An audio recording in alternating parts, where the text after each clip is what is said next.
बच्चों आज का हमारा टॉपिक है परसेंटेज कॉम्पोजिशन। क्या होता है percentage composition? It is the relative mass of the each of the constituent element पर 100 ग्राम ऑफ कंपाउंड। पर 100 ग्राम कंपाउंड में हर एक कॉन्स्टिट्यूएंट एलिमेंट का कितना अमाउंट होगा पर 100 ग्राम, तो उसे आप क्या बोलेंगे बच्चों? Percentage composition. Mass percentage of an element कैसे निकालेंगे आप? Mass of that element in 1 mole compound by molar mass of compound into 100। या फिर आप ये फार्मूला लगा सकते हैं बच्चों, mass percentage of element atomicity into molar mass of element by molar mass of compound into 100। अगर आपको मास परसेंटेज निकालनी है किसी भी एलिमेंट की बच्चों, तो उस एलिमेंट का जो मास है 1 मोल कंपाउंड में बाय में molar mass of compound into 100। जैसे आप अपने नंबर की परसेंटेज निकालते हैं बच्चों, बिल्कुल सिमिलरली वैसे ही आपको मास परसेंटेज एलिमेंट की निकालनी है, mass of element by mass of molar mass of compound, ठीक है, इनटू 100। और आप इस फार्मूले का यूज़ करें atomicity into molar mass of element by molar mass of compound into 100। अब हम कुछ एग्जाम्पल देखते हैं जिससे आपको ये पूरी तरह क्लियर हो जाएगा बच्चों।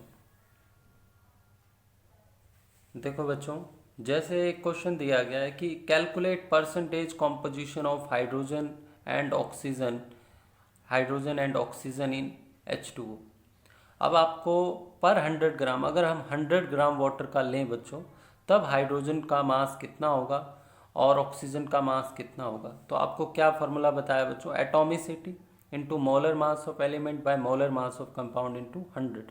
एटॉमिसिटी क्या होता है? Number of atoms present in 1 molecule of that particular element, ठीक है। जैसे हाइड्रोजन के एटम कितने प्रेजेंट है बच्चों? 2, तो एटॉमिसिटी 2 हो गई है पर मॉलिक्यूल। ऑक्सीजन की एटॉमिसिटी 1 है, वो आगे देखेंगे बच्चों हम। यहाँ पे क्या करना है? 2 into molar mass of element, कितना होगा हाइड्रोजन का मोलर मास? 1। और बाय में मोलर मास ऑफ कंपाउंड वो कितना होगा बच्चों? 18। तो यहाँ पे आपकी हाइड्रोजन की परसेंटेज आ जाएगी 11.18%। ऐसे ही आपको परसेंटेज ऑफ ऑक्सीजन निकालनी है बच्चों। यहाँ पर आपका एटॉमिसिटी ऑक्सीजन का कितना है? 1 एटम है बच्चों पर मॉलिक्यूल। और यहाँ पे मोलर मास आपको रखना है ऑक्सीजन का कितना? 16। और ये आपका 18 मोलर मास। तो कितना हो जाएगा बच्चों अगर आप इसे सॉल्व आउट करेंगे? तो 88.79%। बच्चों ऐसा हो सकता है कि अब जैसे परसेंटेज निकालने के लिए बोला गया है, ऐसा भी हो सकता है आपको परसेंटेज दे दी जाए बच्चों और मोलर मास निकालने के लिए बोल दिया जाए कंपाउंड का।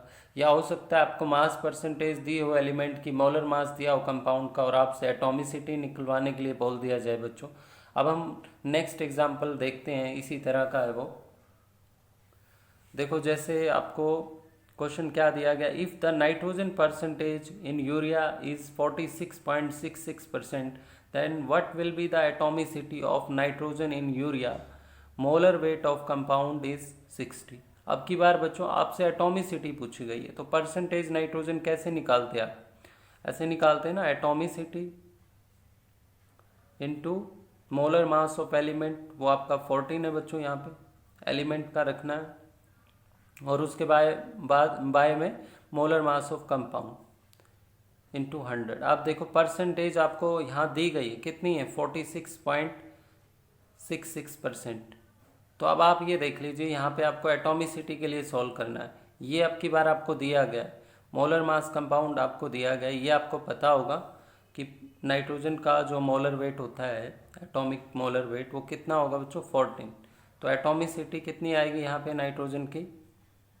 अगर आप इसे सॉल्व करते हैं 46.66 इंटू 60 बाय 14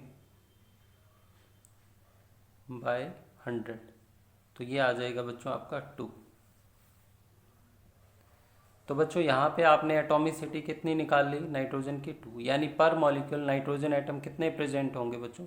2 प्रेजेंट होंगे। मैं फिर से इस टॉपिक को एक बार समराइज कर देता हूँ आपको। तो आपसे बताया गया है कि परसेंटेज कॉम्पोजिशन का मतलब समझिए। परसेंटेज कॉम्पोजिशन क्या है कि आप हर एक कॉन्स्टिट्यूएंट एलिमेंट का अमाउंट बता रहे हैं पर 100 ग्राम कितना होगा, ठीक है। तो उसके लिए मैंने आपको बता दिया कि आप क्या करेंगे, mass of that element by molar mass of compound into 100। अब वो कैसे निकालेंगे मास ऑफ दैट एलिमेंट, आप उसकी atomicity into molar mass of that element by molar mass of compound. ठीक है, एटॉमिसिटी और मोलर मास ऑफ एलिमेंट से आप उसका मास निकाल लेंगे बाय में molar mass of compound into 100। इससे आप मास परसेंटेज एलिमेंट की निकाल लेंगे बच्चों।